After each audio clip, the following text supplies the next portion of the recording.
पिछली वीडियो में हमने देखा था कि कैसे कुछ लोग अनजाने में एक रहस्यमयी टाउन में फंस गए थे। बाहर निकलने की जद्दोजहद में हर कैरेक्टर अपनी अलग जिंदगी जी रहा था। जिंदा रहना ही यहाँ सबसे बड़ी चुनौती थी, क्योंकि रात होते ही सड़कों पर कुछ ऐसे मॉन्स्टर्स घूमते थे जो कि दिखने में तो बिल्कुल इंसानों जैसे थे, लेकिन इंसानों के भेष में छुपे खौफनाक दरिंदे थे।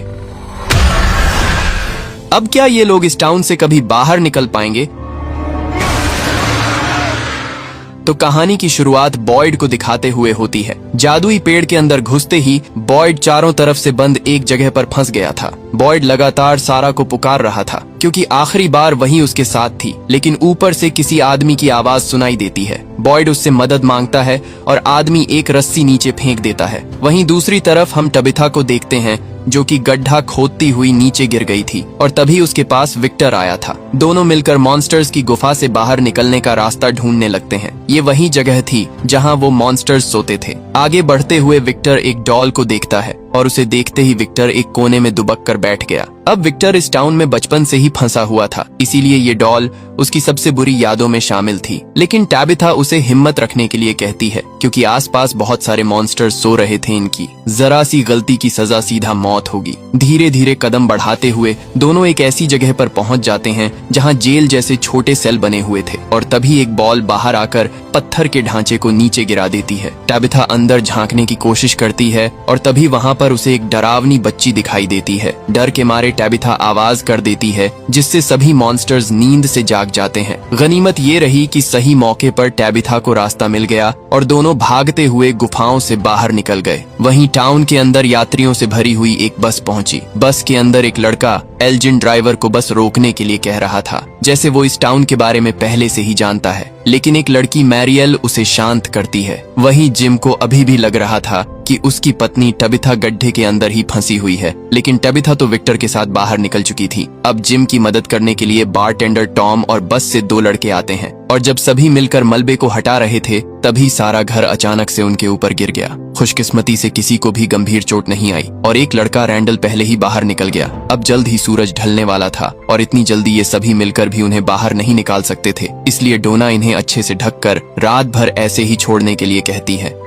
इसके बाद डोना सभी बस यात्रियों को टाउन के बारे में सब कुछ बता देती है कि रात होते ही कैसे यहाँ मॉन्स्टर्स घूमते हैं, लेकिन कोई भी उसकी बात पर यकीन नहीं करता और सभी वापस से बस के अंदर चढ़ने की तैयारी करने लगते हैं। गुस्से में डोना अपनी गन निकालकर बस के टायर पंचर कर देती है। अब गोली चलते ही कुछ लोग इधर उधर भाग जाते हैं और बचे हुए लोगों को डाइनर के अंदर भेज दिया जाता है। वहीं दूसरी तरफ बॉयड रस्सी की मदद से ऊपर चढ़ जाता है। ऊपर बॉयड को एक आदमी जंजीरों से बंधा हुआ मिलता है। हैरानी की बात ये थी कि अगर ये आदमी बंधा हुआ था तो रस्सी किसने फेंकी थी। बॉयड के हाथ में गन देखकर आदमी मौत की भीख मांगता है, क्योंकि वो कई सालों से बस ऐसे ही बंधा हुआ था। आदमी बताता है कि वो भी इस टाउन में फंस गया था और बॉयड की तरह जादुई पेड़ से होता हुआ यहाँ पहुँच गया, लेकिन उसे यहाँ पर उन मॉन्स्टर्स से भी खतरनाक चीजें मिली जिन्हें वो डीमंस कहता है। बॉयड उसकी बातों को नजरअंदाज करके जंजीरों को तोड़ने लगता है और तभी यहाँ पर एक बॉक्स में गाना बजना शुरू हो जाता है। आदमी बॉयड को कहता है कि उसे यहाँ से भाग जाना चाहिए, क्योंकि गाने के रुकते ही वो डीमंस आ जाएंगे, लेकिन बॉयड ने बिना किसी की परवाह करे एक जंजीर को तोड़ दिया और तभी गाना बंद हो गया। बॉयड देखता है कि आदमी के अंदर कुछ अजीब से कीड़े चल रहे थे और तभी आदमी अचानक से बॉयड को घायल करके कहता है कि मेरा लहू अब से तुम्हारा लहू हुआ। इसके बाद आदमी मर जाता है। बॉयड जैसे ही दरवाजे से बाहर निकला, वो अचानक से जंगल के बीच मौजूद खंडहरों में पहुंच गया। वहीं टबिथा और विक्टर अभी तक जंगल में ही फंसे हुए थे और तभी इन्हें एक ट्रक दिखाई दिया। दोनों जल्दी से उसके अंदर छुप गए। बॉयड भी किसी तरह मॉन्स्टर्स से छुपता हुआ इनके ट्रक के पास पहुंच गया। जैसे ही ये दरवाजा बंद करने वाले थे तभी यहाँ पर उसी बस का लड़का एल्जिन मॉन्स्टर्स से बचता हुआ आया। बॉयड उसे जल्दी से अंदर लेकर दरवाजे पर तावीज को लटका देता है। इस तावीज को अगर घर जा गाड़ी के अंदर दरवाजे पर रख दिया जाए तो वो मॉन्स्टर्स अंदर नहीं आते। वही टाउन के अंदर डोना के गोली चलाने से जो लोग इधर उधर भाग गए थे वो अभी भी बाहर ही घूम रहे हैं और तभी मॉन्स्टर्स यहाँ आकर उन्हें मार देते हैं। हालांकि फातिमा उन्हें छुपने के लिए कह रही थी। वही एक बूढ़ा कपल बस के अंदर छुपा हुआ था और तभी यहाँ पर एक मॉन्स्टर आकर दोनों को मार देता है। इसी तरह बार के अंदर भी एक लड़का लड़की मॉन्स्टर्स की बात मानकर दरवाजा खोल देते हैं और इसके बाद तो भगवान भी उन्हें नहीं बचा सकता। वही जिम और टॉम घर के नीचे चुपचाप बैठे थे, क्योंकि ऊपर से लोगों के चिल्लाने की आवाज आ रही थी और तभी बस वाला लड़का भारी दबाव सहन न कर पाने की वजह से चिल्लाता हुआ मर जाता है। उसकी आवाज सुनकर एक मॉन्स्टर नीचे आ गया और टॉम पर टूट पड़ा। दर्द से चिल्लाते हुए टॉम की आवाज डाइनर में बैठे सभी लोग सुन रहे थे। जूली को अपने डैड की फिक्र होने लगी, लेकिन अभी हालात के आगे सभी बेबस थे। सुबह होने का इंतजार करने के अलावा उनके पास कोई रास्ता नहीं था। अब सुबह होते ही सभी टूटे हुए घर की तरफ भागते हैं। मॉन्स्टर्स ने टॉम को बुरी तरह से मार दिया था, लेकिन जिम किसी तरह बच जाता है। लोगों का ये भयानक मंजर देखकर बस के सभी यात्रियों को समझ आ जाता है कि वो सभी अब इस नर्क में फंस चुके हैं। वही बॉयड देखता है कि जो कीड़े उस आदमी के अंदर थे अब उसके अंदर ट्रांसफर हो चुके हैं। टाउन वापस आते ही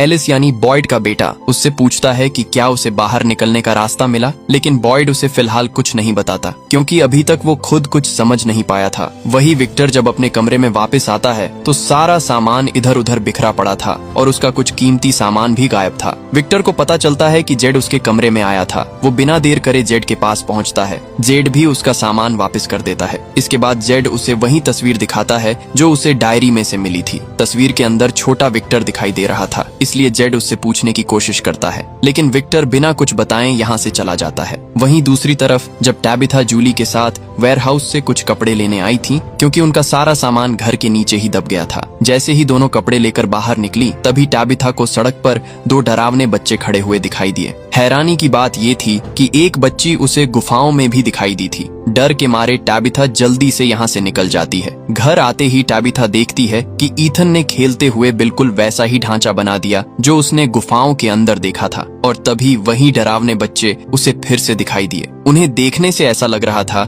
जैसे वो टैबिथा से मदद मांग रहे हैं, लेकिन टैबिथा ईथन को लेकर घर के अंदर भाग जाती है। वही केनी जब चर्च में कुछ ढूंढ रहा था, तभी उसे बेसमेंट में सारा मिलती है। सारा जो कि बॉयड के साथ जंगल में गई थी और सभी ने उसे मरा हुआ मान लिया था, और अचानक से वो केनी को यहाँ पर मिलती है। केनी जल्दी से बॉयड को बुलाकर लाता है। अब सारा की सच्चाई सिर्फ फादर खत्री और बॉयड को ही पता थी, इसलिए बॉयड सारा से अकेले में बात करना चाहता था ताकि केनी को ना पता चले कि उसके डैड की मौत सारा की वजह से ही हुई थी। केनी के जाते ही बॉयड सारा से पूछता है कि उसे पेड़ के अंदर धकेलने के बाद सारा खुद कहाँ चली गई थी। सारा बताती है कि वो भी उसी पेड़ के अंदर घुसी थी, लेकिन वो इस जगह पर टेलीपोर्ट हो गई। अब सारा ने ऐसे कांड किए थे कि अगर बॉयड उसे टाउन वालों के सामने ले गया तो उसे भी फ्रैंक की तरह बॉक्स में मरने के लिए छोड़ दिया जाएगा, लेकिन बॉयड ऐसा नहीं चाहता था। इसलिए बॉयड केनी को समझाने की कोशिश करता है, क्योंकि सारा ही है जो इन्हें इस जगह से बाहर निकलने में मदद कर सकती है। बातें करते हुए बॉयड की तबीयत अचानक से खराब होने लगी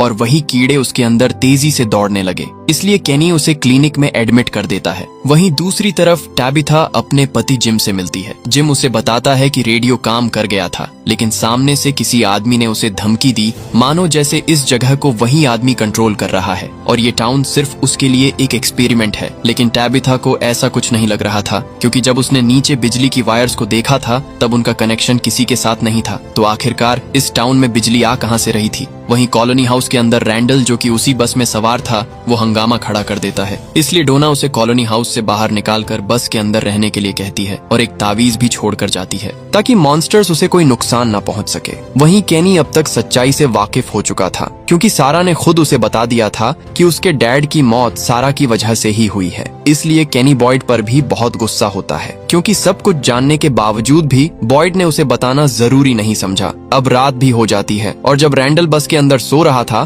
तभी मॉन्स्टर्स दरवाजा खटखटाने लगे। अनजाने में रैंडल दरवाजा खोलना ही वाला था, लेकिन तभी उसे याद आया कि बाहर खड़े लोग इंसान नहीं हैं। इसके बाद रैंडल सभी मॉन्स्टर्स को चिढ़ाने लगा, क्योंकि जब तक उसके पास तावीज है मॉन्स्टर्स उसे कुछ नहीं कर सकते। वहीं दूसरी तरफ जेड जब उस तस्वीर को देख रहा था, तभी तस्वीर वाला आदमी उसके सामने आकर खड़ा हो गया और उसे वही निशान दिखाने लगा जो जेड को बार बार दिखाई दे रहा था।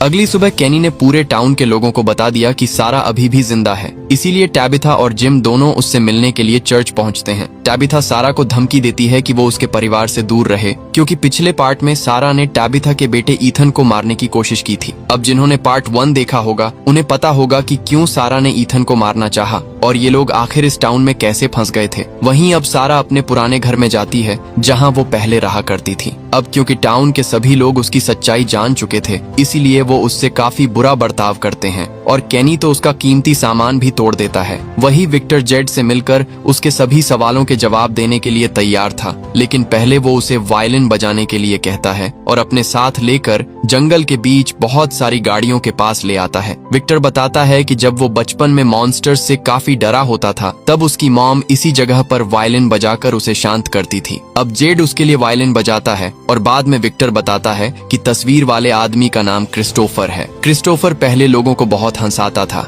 और जब उसे वो निशान दिखाई देने लगे जो अब जेड को दिख रहे हैं, तब से वो पूरी तरह बदल गया और तभी से टाउन में बुरी चीजें होनी शुरू हुई थी। विक्टर अपनी माँ की मौत का जिम्मेदार भी क्रिस्टोफर को ही मानता था। वहीं दूसरी तरफ हम टैबिथा को देखते हैं, जो कि मॉन्स्टर्स की गुफा के बाहर आकर उसी ढांचे को वापस से बनाती है और बच्चों को पुकारने लगती है। और तभी यहाँ पर वही बच्चे उसकी तरफ बढ़ने लगते हैं, लेकिन इस बार उनकी संख्या ज्यादा होती है। बच्चे उसे चारों तरफ से घेर कर सिर्फ एक ही शब्द दोहरा रहे थे, जैसे वो टबिथा से मदद मांगने की कोशिश कर रहे हो। लेकिन तभी यहाँ पर जेड आकर उसे होश में लाता है। वही टाउन के अंदर जब बॉयड केनी की मॉम से बात करके डाइनर से बाहर निकला, तभी अचानक से वो एक खाली कमरे में पहुंच गया जहां उसके सामने वही बॉक्स वाली लड़की नाच रही थी। वो बॉयड को भी अपने साथ नचाने लगी और जैसे ही उसने अपना मुंह खोला, अंदर से बहुत सारे कीड़े निकलने लगे। जैसे लड़की बॉयड को बताना चाहती है कि उसके अंदर भी यही कीड़े मौजूद हैं, पर तभी बॉयड को होश आ जाता है। केनी बॉयड को लेकर बाहर टहलने आ जाता है ताकि उसे अच्छा महसूस हो, लेकिन शेल्टर के पास पहुंचते ही बॉयड को वही बॉक्स वापस से नजर आता है और वही लड़की इस बार शेल्टर के अंदर से निकलकर बाहर आती है। हैरानी की बात ये थी कि केनी को वो दिखाई नहीं दे रही थी। वहीं कॉलोनी हाउस के अंदर डोना सारी सब्जियों को स्टोर करने के लिए लेकर जा रही थी, क्योंकि पिछले तूफान के बाद इनकी ज्यादातर फसलें नष्ट हो चुकी थीं। इसलिए वो कॉलोनी हाउस की सारी जिम्मेदारी एलिस और फातिमा पर छोड़कर चली जाती है। वही बॉयड की हालत खराब होते देख केनी उसे क्लिनिक लेकर चला जाता है। अब रात भी हो चुकी थी और जब बॉयड अकेला बैठा था, तभी उसे वही बॉक्स एक बार फिर दिखाई दिया, लेकिन इस बार वही लड़की उसे मारने की कोशिश करती है और तभी यहाँ पर मरियल आकर उसे होश में लाती है। वही कॉलोनी हाउस के अंदर खाने की कमी को लेकर झगड़ा हो जाता है और जब एलिस सबको शांत करने की कोशिश कर रहा था, तभी एक आदमी ने उसके पेट में चाकू मार दिया। अब घाव गहरा होने की वजह से एलिस का बहुत खून बह जाता है और उसे सांस लेने में भी दिक्कत हो रही थी। अगर जल्द ही उसे क्लिनिक लेकर नहीं जाया गया तो एलिस की मौत भी हो सकती है। इसलिए एल्जिन हिम्मत दिखाता हुआ मॉन्स्टर्स के बीच से एक वैन को लेकर दरवाजे के बाहर आता है। मॉन्स्टर्स के इन तक पहुंचने से पहले ये जल्दी से वैन के अंदर बैठकर निकल लेते हैं। अब क्लिनिक पहुंचते ही क्रिस्टी जल्दी से एलिस का इलाज करती है। क्रिस्टी बताती है कि खून ज्यादा बह जाने की वजह से उसके ऑर्गन्स फेल हो सकते हैं, इसलिए इनमें से किसी को अपना खून एलिस को देना होगा। अब यहाँ पर ओ नेगेटिव ब्लड सिर्फ बॉयड के पास था, लेकिन बॉयड खून देने से मना कर देता है। उसे डर था कि जो कीड़े उसके अंदर मौजूद हैं, खून देने से वो एलिस के अंदर चले जाएंगे। अब यहाँ पर बॉयड कुछ सोचता हुआ क्लिनिक से बाहर निकल गया और मॉन्स्टर्स को अपनी तरफ बुलाने लगा, जिससे बहुत सारे मॉन्स्टर्स बॉयड को चारों तरफ से घेर लेते हैं। अब बॉयड अपने प्लान को अंजाम में लाता है। वो एक कट अपने हाथ पर लगाकर दूसरा कट स्माइली मॉन्स्टर के गले पर लगाता है और हाथ रखकर कहता है कि मेरा खून अब तेरा खून है हरामजादे। इसके बाद बॉयड के सारे कीड़े मॉन्स्टर के अंदर चले जाते हैं, जिससे मॉन्स्टर मौके पर ही तड़पता हुआ मर जाता है। इसके बाद बॉयड एलिस को खून देकर उसकी जान भी बचा लेता है। वही फातिमा क्रिस्टी से अपना चेकअप करवाती है और क्रिस्टी उसे बताती है कि वो प्रेग्नेंट है, लेकिन खुश होने की बजाय फातिमा परेशान हो जाती है। अगली सुबह होते ही सभी मॉन्स्टर को देखने बाहर आते हैं। ये टाउन में पहली बार हुआ था कि किसी इंसान ने एक मॉन्स्टर को मारा है। अब इनके अंदर मॉन्स्टर्स के बारे में जानने की जिज्ञासा होने लगी, इसलिए ये उसे एक चादर में लपेटकर क्लिनिक के अंदर ले जाते हैं। अब पोस्टमार्टम करने पर इन्हें पता चलता है कि ये मॉन्स्टर भी एक इंसान ही है, लेकिन इसके अंदर खून पूरी तरह सूख चुका है और तभी इन्हें मॉन्स्टर की बॉडी के अंदर से एक पीले रंग का लिक्विड मिल जाता है। बॉयड उसे एक बोतल के अंदर इकट्ठा कर लेता है। उसे लग रहा था कि शायद इस लिक्विड की मदद से वो बाकी मॉन्स्टर्स को मार सकते हैं। इसके काफी देर बाद जब मरियल क्लिनिक में अकेली थी, तभी वो देखती है कि मॉन्स्टर अपनी जगह पर नहीं है। वो जल्दी से भागकर बॉयड को बताती है और तभी उसे वही बॉक्स नजर आता है जो बॉयड को दिखाई दे रहा था, लेकिन अचानक से उसकी आंख खुल जाती है और ये सब उसका एक सपना था। वहीं दूसरी तरफ टैबिथा जेड से मिलती है और दोनों एक दूसरे को बताते हैं कि कैसे उन्हें अजीब चीजें नजर आती हैं, जैसे जेड को वो निशान और मरे हुए लोग दिखाई देते हैं। वही टाबिथा को डरावने बच्चे बार बार दिखाई दे रहे हैं। इसके बाद टाबिथा जेड के निशानों को देखकर बताती है कि उसने यही निशान गुफाओं के अंदर देखे थे जहां पर वो मॉन्स्टर्स सोते हैं। वहीं दूसरी तरफ एल्जिन जब जूली से बातें कर रहा था तब वो बताता है कि उसे ये टाउन सपनों में दिखाई देता था। अब हमें पता चलता है कि पहली बार टाउन के अंदर आने पर एल्जिन इसीलिए घबरा गया था क्योंकि उसे इस जगह के बारे में पहले से ही मालूम था। एल्जिन बताता है कि कोई ऐसी जगह यहाँ पर मौजूद है जो उसे अभी याद नहीं आ रही। जूली उसे एक सुझाव देती है और बाथटब के अंदर लेटकर याद करने के लिए कहती है। वही विक्टर ईथन के साथ मौसम का अनुमान लगा रहा था। विक्टर बताता है कि 40 साल में ये पहली बार हुआ है कि इस जगह का मौसम चेंज हो रहा है। इसका सीधा मतलब है कि टाउन में कुछ बहुत ही बुरा होने वाला है। इसके बाद हम रात में देखते हैं कि एल्जिन जूली की बात मानकर बाथटब के अंदर लेट जाता है और तभी उसे भी वहीं बॉक्स दिखाई देता है और अगले ही पल एक डरावनी चुड़ैल उसे पानी के अंदर डुबोने लगती है। लेकिन ये सब उसका एक सपना था। अब अगले दिन हम केनी को देखते हैं जिसके सेल फोन पर किसी का कॉल आ रहा था। डरता हुआ केनी जब कॉल रिसीव करता है तो आगे से एक आदमी पहेलियां में कुछ बोल रहा था। वो कहता है कि वो लोग आ चुके हैं और 3 लोगों को अपने साथ लेकर जाएंगे। अगर उन्हें बचाना चाहते हो तो गाने को बंद करना होगा। इसके बाद केनी को भी वही बॉक्स दिखाई देता है और एक मक्खी उसे काट लेती है। लेकिन अगले ही पल उसकी मॉम उसे जगाती है क्योंकि वो भी एक सपना देख रहा था। लेकिन हैरानी की बात ये थी कि सपने में काटने के बावजूद भी मक्खी का निशान असल जिंदगी में दिखाई दे रहा था। अब यहाँ पर उस आदमी की बात सच हो रही थी क्योंकि उसने बताया था कि इस जगह पर मॉन्स्टर्स से भी खतरनाक चीजें मौजूद है जो आपको सपनों में भी जीने नहीं देती। वही जिम रैंडल के साथ मिलकर एक प्लान बनाता है। वो दोनों पूरी रात जिम की आरवी में बिताने वाले थे क्योंकि रैंडल को शक था कि ये सब जो कुछ भी टाउन में हो रहा है इसके पीछे बॉयड और डोना का हाथ है। हालांकि कि जिम को ऐसा नहीं लगता, लेकिन फिर भी वो रैंडल को शाम को आरवी के पास मिलने के लिए कहता है। वही विक्टर टाबिथा को अपने साथ लेकर उसी गाड़ियों वाली जगह पर आया था। अब पिछले पार्ट में हमने देखा था कि विक्टर को भूलने की बीमारी थी, इसलिए वो चीजों को याद रखने के लिए उनकी पेंटिंग बना लिया करता था। और यहीं पर जब वो अपनी पुरानी तस्वीरों को देखता है तो उसे याद आता है कि उसकी मॉम ने उसे और उसकी बहन को शेल्टर के अंदर रहने के लिए कहकर खुद बाहर चली गई थी। लेकिन उसकी बहन भी अपनी माँ के पीछे चली जाती है और विक्टर अकेला ही शेल्टर के अंदर सुबह होने का इंतजार करने लगता है। टाबिथा एक टावर की तस्वीर दिखाकर विक्टर से पूछती है। विक्टर बताता है कि शेल्टर से निकलने के बाद उसकी माँ इसी टावर के अंदर जाने वाली थी क्योंकि उसे भी वही बच्चे दिखाई दे रहे थे जो कि टाबिथा को दिखाई देते हैं। और अब टाबिथा को समझ आता है कि वो बच्चे उससे मदद मांग रहे हैं जैसे कि वो विक्टर की माँ मिरांडा से मांगते थे। और अगर टाबिथा को उनकी मदद करनी है तो उसे भी इस टावर में जाना होगा। अब ये वही टावर था जिसे पिछले पार्ट में बॉयड और सारा ने जंगल के बीच देखा था। वहीं क्लिनिक के अंदर बॉयड देखता है कि मॉन्स्टर की डेड बॉडी से बहुत सारे कीड़े निकल रहे हैं और ये वही कीड़े थे जो केनी को सपने में दिखाई दिए थे। अब डोना भी यहाँ पर आ जाती है और वो जल्दी से डेड बॉडी को जलाने के लिए कहती है। अब जब ये डेड बॉडी को लेकर जाने की तैयारी कर रहे थे तभी रैंडल चुपके से इन्हें देख लेता है। रैंडल को तो पहले से ही इन पर शक था और अब उसका शक यकीन में बदल जाता है। अब शाम होते ही जिम आरवी के पास पहुंच जाता है और तभी वो देखता है कि रैंडल ने डोना को पेड़ से बांध रखा है। वही टाउन के अंदर जब बॉयड और केनी डेड बॉडी को जलाकर वापस आ रहे थे तभी एक आदमी खून से लथपथ अपने घर से बाहर निकला। घर के अंदर जाकर देखने पर पता चला कि उसकी पत्नी को किसी ने बुरी तरह मार दिया था। आदमी बताता है कि वो सो रही थी और अचानक से नींद में कुछ बड़बड़ाती हुए बुरी तरह फट गई। दरअसल औरत ने नींद में उसी पहेली को बोला था जो कि केनी को उसी सेल फोन पर सुनाई दी थी कि वो आ रहे हैं और अपने साथ 3 लोगों को लेकर जाएंगे। अगर उन्हें रोकना है तो म्यूजिक को बंद करो। अब यहाँ शायद उसी जगह की बात हो रही है जहाँ बॉयड उस आदमी से मिला था और उसने आदमी के अलावा वहाँ पर 2 और लोगों के कंकाल देखे थे। मतलब टोटल 3 लोग हुआ करते थे वहाँ पर कभी। लेकिन अब वो जगह बिल्कुल खाली है, इसलिए शायद वो डीमंस यहाँ से 3 लोगों को लेकर जाना चाहते हैं। अब बॉयड सभी टाउन वालों को आगाह करने के लिए कहता है कि आज रात कोई भी सोएगा नहीं क्योंकि ये डीमंस नींद में शिकार करते हैं। जूली बताती है कि उसके डैड आरवी में है, इसलिए बॉयड उन्हें वहां पर जाकर बता दे। अब जल्द ही रात होने वाली थी और हम देखते हैं कि वहीं कीड़े उड़ते हुए कॉलोनी हाउस की तरफ बढ़ रहे हैं। वही जंगल के अंदर जिम डोना को ऐसे बांधकर नहीं रखना चाहता था, इसलिए रैंडल और जिम के बीच लड़ाई होने लगती है। लेकिन तभी यहाँ पर बॉयड आकर रैंडल को बंदूक की नोक पर ले लेता है। थोड़ी देर में अंधेरा होने वाला था, इसलिए बॉयड सभी को वैन के अंदर बैठने के लिए कहता है। लेकिन वैन की चाबी रैंडल के पास थी और वो उसे जंगल में फेंक देता है। खुशकिस्मती से इनके पास तावीज था, इसलिए अब इन्हें पूरी रात आरवी के अंदर ही बितानी होगी। वहीं कॉलोनी हाउस के अंदर एलिस को फातिमा और अपने बच्चे की फिक्र हो रही थी, लेकिन क्रिस्टी उसे शांत रहने के लिए कहती है। दरअसल फातिमा कभी मां नहीं बन सकती थी, लेकिन अब अचानक से वो प्रेग्नेंट हो गई। ये बात थोड़ी हैरान करने वाली थी। वही वैन के अंदर बॉयड कुछ गोलियों पर वही लिक्विड लगा रहा था जो उसने मॉन्स्टर की बॉडी से निकाला था। बॉयड देखना चाहता था कि क्या इस लिक्विड से बाकी मॉन्स्टर्स को मारा जा सकता है। अब मॉन्स्टर्स भी इनकी तरफ बढ़ने लगते हैं, लेकिन तभी ये लोग देखते हैं कि सभी मॉन्स्टर्स इनसे कुछ दूरी पर खड़े हो गए हैं। ये काफी हैरानी की बात थी, क्योंकि अक्सर मॉन्स्टर्स ऐसा कभी नहीं करते थे। और तभी रेडियो पर वही म्यूजिक बजना चालू हो जाता है जो बॉयड को उस बॉक्स के अंदर सुनाई देता था। बॉयड बताता है कि म्यूजिक के बंद होने से पहले उन्हें इस जगह से बाहर निकलना होगा, नहीं तो कुछ बहुत ही बुरा होने वाला है।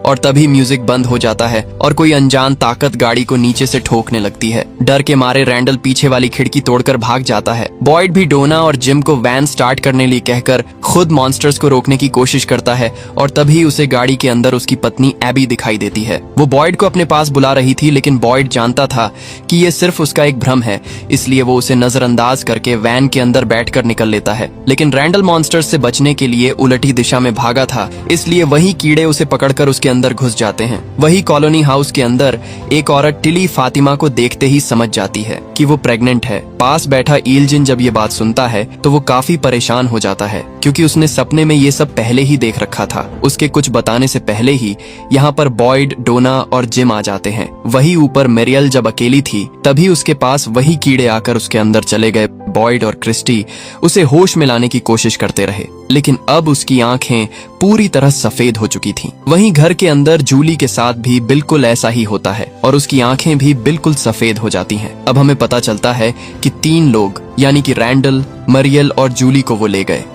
अब अगली सुबह डोना कुछ लोगों के साथ रैंडल को ढूंढकर वापस टाउन ले जाती है। वही बॉयड सारा को अपने साथ लेकर उसी जगह पर आता है जहां वो आदमी उसे बंधा हुआ मिला था। खंडहरों के अंदर जाते ही सारा को आवाजें सुनाई देने लगी। सारा बताती है कि जूली, रैंडल और मरियल तीनों मर रहे हैं। अगर उन्हें बचाना है तो बॉयड को म्यूजिक बंद करना होगा। सारा उसे बताती है कि म्यूजिक बॉक्स यहीं पर है, वो उसे सुन सकती है, लेकिन इन्हें कुछ दिखाई नहीं देता। वहीं दूसरी तरफ टैबिथा अब उस टावर में जाना चाहती थी। उसे लग रहा था कि अगर वो उन बच्चों की मदद कर दे तो शायद वो सभी इस टाउन से आजाद हो जाएंगे, और क्या पता जूली भी इससे सही हो जाएगी। टैबिथा बिना देर करे विक्टर से टावर का रास्ता पूछती है, पर विक्टर को भी टावर तक जाने का रास्ता नहीं पता, लेकिन उसे वो पेड़ याद था जिससे उसकी माँ टावर तक जाने वाली थी। विक्टर टैबिथा को साथ लेकर उस पेड़ के पास पहुंच जाता है। जाने से पहले विक्टर उसे अपना लंच बॉक्स देता है जिसके अंदर वो कुछ खाने की सामान लाया था। इसके बाद पेड़ के अंदर घुसते ही टैबिथा जंगल के गहरे हिस्से में पहुंच गई और उसके सामने वही टावर मौजूद था। वहीं दूसरी तरफ हम जेड को देखते हैं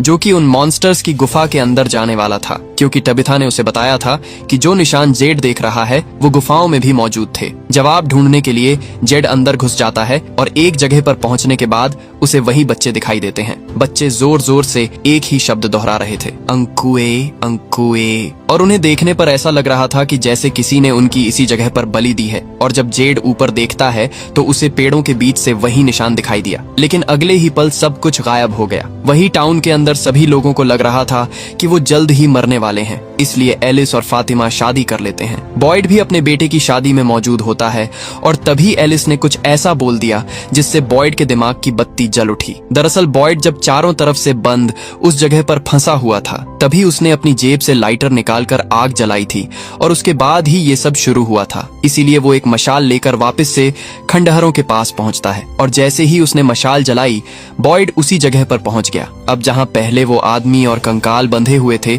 उनकी जगह अब जूली, रैंडल और मरियल थी। बॉयड को अच्छी तरह से याद था कि उसे म्यूजिक को बंद करना है जिससे सब कुछ ठीक हो जाएगा। अब जैसे ही बॉयड म्यूजिक बॉक्स को तोड़ने वाला था तभी उसे अपनी पत्नी एबी दिखाई दी। एबी उसे म्यूजिक बंद करने से मना करती है क्योंकि अगर उसने ऐसा किया तो आगे चलकर उन्हें ऐसा भयानक मंजर देखने को मिलेगा जिसके आगे वो मौत की भीख मांगेंगे। मतलब एबी कहना चाहती थी कि ये बस एक शुरुआत है, आगे और भी खतरनाक चीजें इनका इंतजार कर रही हैं। लेकिन बॉयड उन्हें इस दर्द में नहीं देख सकता था, इसलिए वो म्यूजिक बॉक्स तोड़ देता है जिससे तीनों एक एक करके होश में आने लगते हैं। अब बॉयड जोर से चिल्लाता हुआ कहता है कि तुम मुझे कभी तोड़ नहीं सकते।